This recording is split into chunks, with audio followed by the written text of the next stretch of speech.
Hi there. I thought for this topic I would pick about discussing gratitude. So often we sometimes forget to be thankful for the little things that are going right in our life, and when we actually focus on gratitude and giving thanks, we shift our focus from things that we might be lacking to a mind frame of abundance. A lot of times we think about, I wish I could have this and I could wish I have that, but when we take a moment and we pause and we think about, well, I do have this and I do have that, it helps us put things into a more positive aspect in our mind. And when we do this, it also helps to build resilience.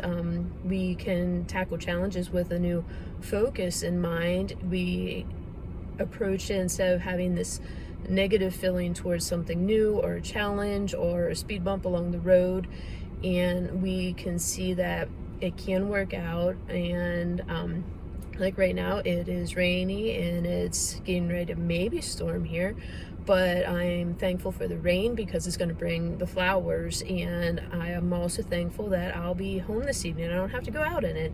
So it's just like taking something that's happening in our life and seeing what the good in it can actually be. And another aspect of when we express gratitude, we also help our mental health because it lifts our energy, it provides positivity in our mind. It's not easy to do if you are a person that suffers from depression. It's really hard to focus on the things that are going right in your life. Your mind wants to pull back to everything that's going wrong, and this is where neuroplasticity is a fun thing, because we can actually rewire our brains and switch gears in them, so that way instead of focusing on that negative all the time, we can start focusing on the positive. But it really does take effort and patience and practice, because it's something you have to do over and over again.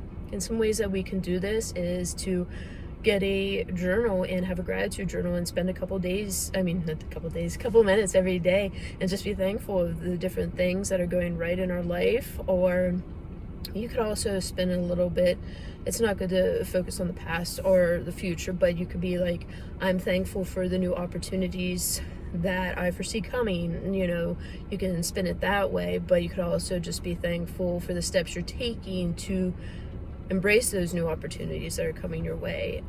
Another aspect is just to take some time and just be mindful. If you're a coffee drinker, you get your cup of coffee in the morning and just sit and think about the things that are going right in your life, the things you're thankful for. Oftentimes people overlook their health, the health of their loved ones, having a support system, having a roof over their head. You might not live in the supreme area, but do you have a roof over your head? Some people don't. So when you express gratitude for those things instead of focusing on what you might be lacking, you actually even attract more positive into your life, and you'll just have your spirit gets lifted whenever you're realizing all the things that are going right in your life, which also in turn helps you have better connections with people, because you're not that Debbie Downer that's in the room. You're the person that's like, oh, this is going good, and like you raise other people's energy because you're focused on what's going good, and so they want to focus on what's going good in their life too. So I said a gratitude journal, some mindfulness. You can even do that if you're out on a walk and just take notice to the different things going on around you. Just be thankful for the trees and the flowers, the birds singing, thankful for the person that smiled and said hi and asked how your day was going. It's just the little things accumulate into bigger things, and that in turn makes our life more positive. So if you're struggling at all, maybe take some time to work on reminding yourself of what might be the littlest thing that you're thankful for.